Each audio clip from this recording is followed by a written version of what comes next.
Andesta, Ababil Space, Mafuah, Atius, Irwan Saloka, Belajar Bengkel, Daeng Paruru, Tulung Maju, Saripdol. Halo semua, apa kabarnya? Berjumpa lagi di filmku bersama saya manusia paling ganteng yaitu Momo. Dengan menyamar sebagai manusia, wanita vampir ini melancarkan aksinya untuk balas dendam. Film ini berjudul The Vampire Next Door yang dirilis pada tahun 2024.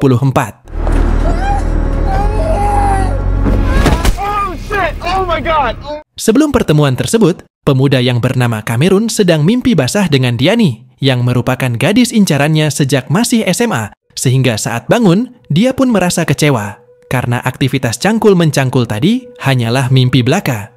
Di pagi itu, ayah dan ibunya memberi nasihat pada Cameron untuk mempersiapkan masa depannya selagi libur kuliah selama 1 bulan ini, entah itu bekerja sesuai jurusannya maupun pekerjaan lain yang disukainya. Karena mimpi basah tadi, Cameron pun terlambat ke tempat kerjanya di sebuah toko es krim, sehingga Lenny yang merupakan manajer di sana marah dengannya. Diane Jardine. How do you know her? I need you to close tonight.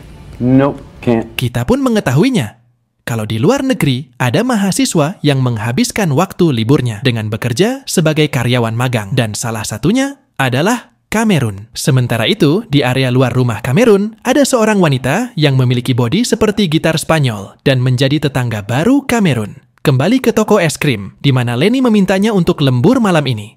Namun dirinya menolak karena ada kencan dengan Diani. Lenny yang tahu kalau Diani cantik namun mencurigakan menurutnya, dan tak percaya dengan perkataan Cameron. Akhirnya Lenny meminta dikirimkan foto sebagai bukti kedekatan mereka. Setelah Cameron pulang kerja, agar tidak disebut pembohong, Cameron datang ke rumah Diani dan diam-diam untuk memfotonya. Terlihat Diani yang sedang bersantai di halaman. Tanpa diduga Chad dan Jason datang. Mereka merupakan pembuli semenjak Cameron masih SMA. Orang itu memergoki Cameron dan kemudian melempar HP Cameron. Diani yang mendengar keributan itu pun langsung menolong Cameron. Di situ Chad memberitahu Diani kalau Cameron mau memfotonya diam-diam sebagai bahan untuk senam 5 jari. Namun di sini Cameron berpura-pura membantah. Ketika ingin membuktikannya, HP-nya yang terlindas sudah tidak bisa berfungsi sama sekali. Perv. Later, Diane. Di malam hari, setelah sampai rumah Cameron mengintip pemandangan yang ada di luar. Dari seberang jendela kamarnya terlihat tetangga barunya yang sedang berganti pakaian. Tanpa diduga aksinya ketahuan oleh si wanita tersebut, sehingga dirinya panik dan langsung turun untuk makan malam bersama orang tuanya. Beberapa saat kemudian seseorang membunyikan bel rumah, dan Cameron tambah panik jika yang datang adalah tetangganya yang baru. Dia intip, namun setelah dibuka, wanita tersebut berganti dengan Diani yang membuat Cameron bingung dan tak bisa berkata apapun. What's up? Di malam itu Diani mengajaknya keluar ke sebuah tempat makan untuk menemani dirinya yang sedang bosan. Walaupun Cameron menaruh rasa dengan Diani yang cantik itu, Cameron belum pernah menyatakan perasaannya, sehingga Diani hanya menganggapnya sebagai sahabat.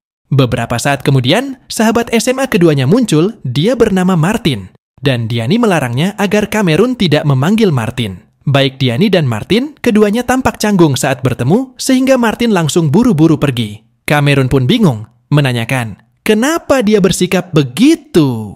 Namun Diani masih belum mau menceritakannya. Setelah mengantar pulang Cameron, Diani akhirnya menjelaskan masalahnya dengan Martin. Cerita ini terjadi saat mereka masih di SMA. Ketika itu Diani mengajak kencan Martin di sebuah pesta, dan Martin pun menyetujuinya. Namun tanpa diduga, Martin tak kunjung datang. Dan sampai sekarang tidak diketahui penyebabnya. Mendengar hal yang membuatnya patah hati itu, Cameron bingung meresponnya gimana.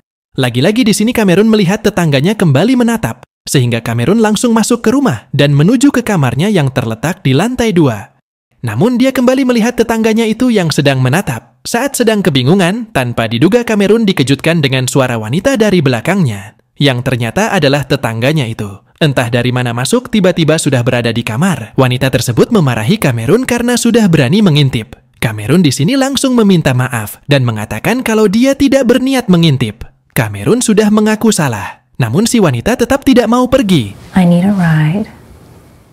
Wanita ini memaksa Cameron untuk mengantarnya ke sebuah tempat sebagai bentuk hukuman.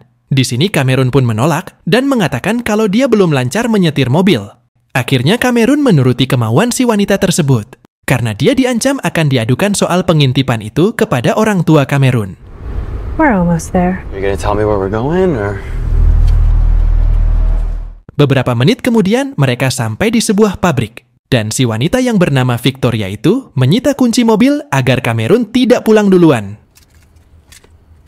Di situ Cameron pun menyaksikan seorang pria asing mempersilahkan Victoria masuk. Cameron juga berpikir kalau Victoria adalah member micet yang sedang melakukan tugas kenegaraannya. Tidak lama kemudian, Cameron dibuat takut saat pria asing tadi muncul dengan luka robek di pahanya. Pria itu juga berteriak minta tolong. Setelah masuk ke mobilnya kembali, terlihat noda darah pria itu di kaca mobil.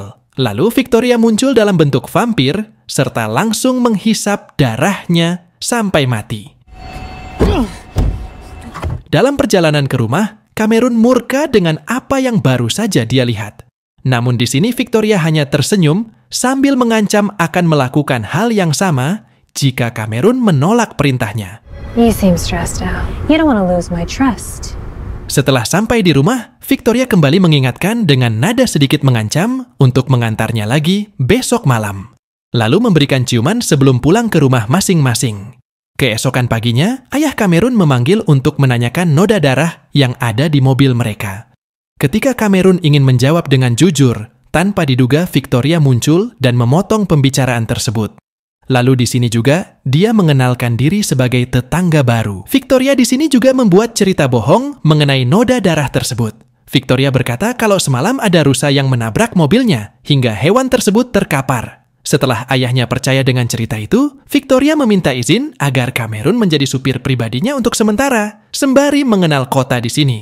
Victoria juga mengatakan akan memberi Cameron gaji. Hal itu membuat ayahnya pun dengan senang hati mengizinkan. Miracle. That's great. It's a date. Di tempat kerja, Martin menemui Cameron. Martin meminta bantuan agar bisa mendekati Diani dan menjelaskan kalau dulu dirinya tidak jadi kencan karena terlalu gugup melihat kesempurnaan Diani.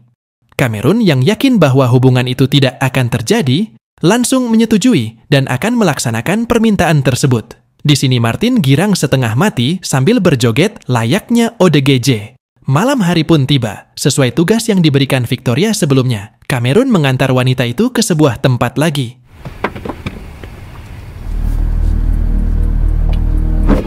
Oh shit! Oh my god! Dan tak berapa lama seseorang terjatuh dari lantai atas menyebabkan kaca mobilnya kembali terkena noda darah. Walaupun Cameron tampak panik ketakutan, Victoria tetap santai sambil menikmati selai merah yang ada di mulutnya. Kemudian Cameron membersihkan kaca itu sebelum pulang. Setelah sampainya di rumah, Cameron dikejutkan dengan kemunculan Victoria secara tiba-tiba ada di sampingnya. Victoria lalu berkata bahwa dia akan menjelaskan sesuatu. Wanita itu lalu menerangkan kalau dirinya merupakan seorang vampir berumur 247 tahun. Pada tahun 1757, sekelompok vampir lain membunuh pria yang dia cintai. Hal itu terjadi karena kekasihnya itu menolak masuk ke dalam kelompok mereka. Setelah kematian kekasihnya itu, Victoria memutuskan memburu semua anggota dari kelompok tersebut sebagai bentuk pembalasan. Mendengar kalau dua korban kemarin bukan manusia, Cameron pun tersenyum bahagia dan bertambah semangat karena aksinya tersebut seperti dalam film. Tanpa adanya bercocok tanam, kemudian Victoria pun pulang. Keesokan paginya, Martin tiba-tiba masuk ke kamarnya meminta bantuan selanjutnya dalam mendekati Diani. Cameron lalu kembali membantu sekedarnya saja. You see, I was creating... Can you write that down for me? Malam pun tiba. Setelah kembali mengantar Victoria, Cameron dengan antusias menanyakan berapa vampir lagi yang harus dieksekusi. Dan Victoria menjawab kalau sisanya tinggal 2. Dan yang terakhir adalah pelaku utama pembunuh kekasihnya itu. I will make her death long. Setelah sampai di tempat, Cameron memutuskan ikut masuk sambil bergaya layaknya James Bond yang membuat Victoria kesal. Karena sebelumnya Victoria berpesan dan meminta dirinya untuk menunggu di mobil saja. Cerita pun berlanjut di mana akhirnya Victoria menemukan target vampir berikutnya. Vampir ini bekerja sebagai satpam.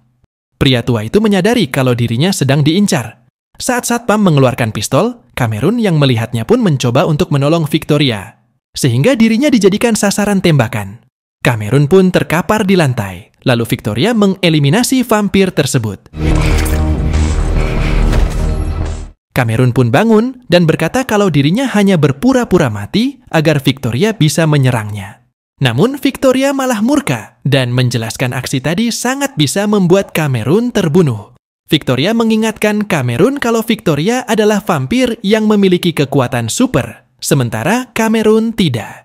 Setelah Victoria memintanya tidak melakukan kecerobohan lagi, Cameron meminta izin libur sehari karena besok malam dirinya ingin menemani Martin yang mau kencan dengan Diani.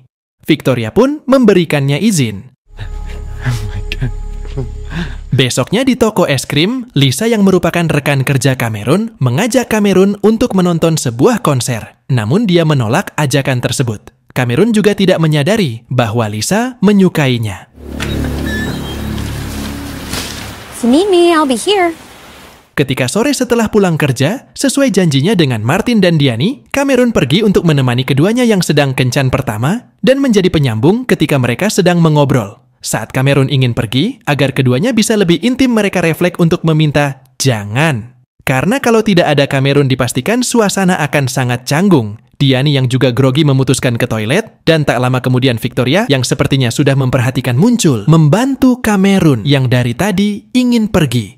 Di sini Martin ternganga ketika melihat Victoria. Cerita berlanjut. Setelah keluar dari tempat itu, Victoria menanyakan gadis yang tadi pergi ke toilet. Cameron menjawab kalau Diani adalah gadis incarannya semenjak SMA. Victoria lanjut bertanya, mengapa mau membantu Martin? Cameron menjawab dengan percaya diri kalau Diani pasti akan menolak. Saat berkeliling bersama, Cameron berhenti untuk menunjukkan tempat kerjanya, dan di situ kebetulan melihat dua orang yang selalu membulinya. Victoria pun berniat agar dua pemuda tersebut tidak lagi membuli Cameron dengan cara turun dan mengaku pada mereka kalau dirinya adalah pacar Cameron.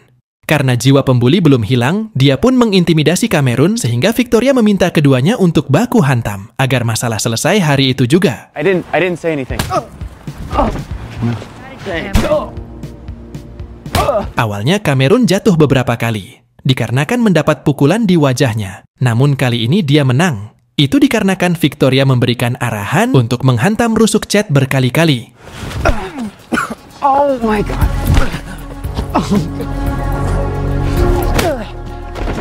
We'll help him up. Karena kemenangan tersebut, Victoria meminta kedua pemuda itu untuk tidak membuli lagi, mereka kemudian mengiyakannya. Well, I'm whoever Cameron wants me to be. Dalam perjalanan pulang, Cameron merasakan sakit di tangan. Oleh karena itu, Victoria memberikan cairan yang diambil dari kalung. Cairan ini berkhasiat menyembuhkan luka apapun. Namun sesudah diminum, Cameron panik manakala diberitahu kalau cairan itu adalah darah Victoria dan mengira akan menjadi seorang vampir. Victoria langsung membantahnya dan tanpa diduga tubuhnya pulih dengan cepat. Cairan penyembuh tersebut memiliki efek samping menaikkan dan menegangkan sesuatu, yaitu Johnny dalam celana. Sehingga saat di kamar, dia mencoba mengeluarkannya sambil membayangkan tubuh Diani. Tiba-tiba, Victoria muncul di sampingnya dan berbisik kalau dirinya bersedia menampung. Di sini Cameron pun tidak bisa menolak situasi tersebut. Namun sebelum sampai ke arah sana, ayahnya masuk di saat yang tidak tepat. Kemudian beruntungnya di sini, ayahnya meminta maaf lalu kembali pergi keluar. Hal itu membuat Cameron menghentikan aksinya, lalu menceritakan kalau hatinya hanyalah milik Diani seorang. Victoria pun kesal dikarenakan tidak jadi melakukan aktivitas pengencrotan tersebut.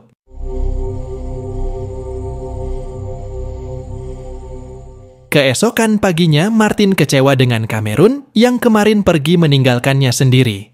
Sehingga kencannya hancur, karena obrolan menjadi sangat kaku. Cameron yang tidak mau disalahkan pun langsung berpendapat kalau mungkin saja hubungan Martin dengan Diani memang tidak bisa dilanjutkan. So are you gonna help me? Di sisi lain, Victoria tampak menemui Diani yang sedang bekerja di sebuah toko baju. Di sini Victoria berpura-pura menjadi sebagai pembeli. Saat jam istirahat, Cameron curhat dengan Lisa mengenai perjodohan Martin dengan Diani. Lalu berpikir kalau dirinya sudah terlalu jauh untuk membuat orang lain bahagia, sementara lupa dengan kebahagiaan dirinya sendiri. Mendengar hal itu, Lisa kembali mencoba mengajaknya ke sebuah konser nanti malam, dengan alasan melepas kepenatan. Tidak disangka hal ini disetujui oleh Cameron. Malamnya, Setelah dia siap menemui Lisa, Cameron dikejutkan dengan adanya mobil Diani yang sedang bertamu ke rumah Victoria. Sehingga dirinya penasaran. Saat mengintip dari jendela, dia menyaksikan kalau Diani sudah akrab dengan wanita vampir tersebut. Dan bukan hanya itu, keduanya pun melakukan aksi jeruk makan jeruk, alias melakukan les biola. Karena kejadian mengejutkan tersebut, Cameron sampai lupa dengan janjinya pada Lisa. Hal ini membuat Lisa sangat kecewa berada sendirian di sana.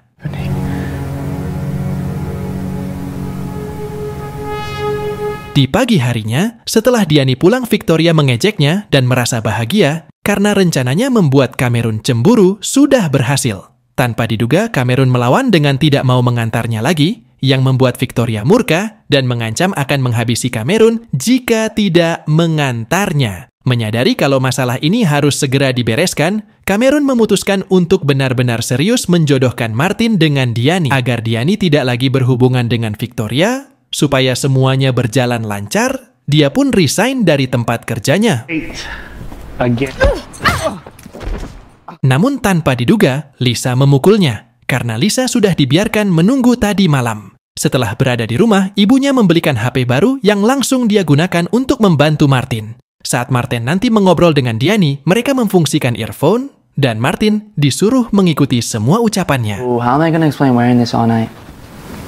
It's me. I'm a lean, mean, bone in my... Ketika menjalankan rencana matang tersebut, Diani akhirnya luluh pada Martin karena perkataannya yang romantis.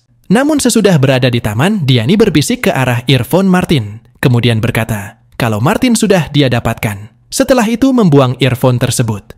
Tanpa diduga lagi, ternyata Diani tidak melakukan pengencrotan, melainkan menggigit lehernya Martin dan menunjukkan kalau Diani selama ini adalah vampir. Kemudian melihat ke arah Cameron. Cameron pun pergi ke tempat kerja untuk memastikan keamanan Lisa.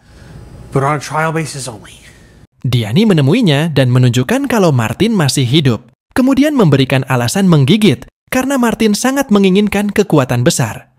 Diani pun dengan ikhlas menularkan kemampuan vampirnya agar Martin lebih percaya diri dalam bersosial. Cameron pun yang kecewa karena selama ini Diani tidak bercerita siapa dirinya yang sebenarnya. Hal itu membuat Diani meminta maaf. Diani beralasan kalau dia takut Cameron pergi menjauh. Diani juga menceritakan kalau umurnya juga sudah ratusan tahun. Diani menuturkan kalau semua pria yang menjadi kekasihnya menua dan mati. Maka dari itu, dirinya tak mau menjadikan Cameron sebagai kekasihnya. Di saat itu, Lenny mendengarkan pembicaraan keduanya dan menyaksikan Cameron mencium Diani. Setelah sampai rumah, saat Cameron yang berada di dalam kamar, tiba-tiba Victoria yang muncul lagi, lalu mengatakan hal yang mengejutkan. Kalau ternyata, Diani adalah buronan vampirnya yang terakhir. Yang dengan kata lain, dia adalah pelaku utama pembunuh kekasihnya. Karena kedekatan Diani dengan Cameron itulah, Victoria sengaja mendekatinya agar Diani terpancing, sehingga dirinya mudah dieksekusi. Dan benar saja, dengan kemampuan vampirnya Diani datang, setelah merasakan kalau Cameron dalam keadaan bahaya. Di saat itu, Lenny yang selalu membuntuti lalu muncul dan mengancam akan memberitahu semua warga kalau Diani adalah seorang vampir. Tanpa pikir panjang, Diani yang emosi pun langsung menggigitnya. Lalu masuk ke rumah Cameron. Victoria langsung menyerang Diani menggunakan pedang khusus sebagai bentuk pembalasan terhadap kekasihnya. Sehingga pertarungan sengit pun terjadi. Di sana saat Victoria terpojok, Diani menceritakan kejadian sebenarnya. Kalau pembunuh kekasihnya bukanlah dirinya. Bahkan dulu, Diani berniat untuk menolong kekasih Victoria ketika sekarat, sehingga dirinya harus dibuang oleh kelompoknya. Mendengar kejujuran tersebut, Victoria meminta maaf dan berencana membentuk kelompok sendiri bersama Diani. Saat semuanya hendak pergi meninggalkan kota, termasuk juga meninggalkan Cameron, untuk selamanya, Diani mencium Cameron untuk terakhir kali dan mengucapkan selamat tinggal. Sebelum mereka berangkat, Lenny juga pengen ikut karena dia menyadari dirinya telah menjadi vampir. Sebelum pergi, Lenny menyerahkan jabatannya sebagai manajer di toko es krim kepada Cameron, serta memintanya bekerja sama dengan Lisa. Keesokan paginya Cameron menemui Lisa, lalu meminta maaf atas semua kesalahannya dan menceritakan kejadian yang dilaluinya selama 1 bulan ini dirinya bersama vampir. Walau Lisa menanggapinya dengan tidak percaya, Lisa tetap memaafkan Cameron. Keduanya pun memulai hari untuk menjalankan toko es krim tersebut bersama-sama. Terima kasih telah menonton filmku, sampai jumpa di film berikutnya. Bye-bye!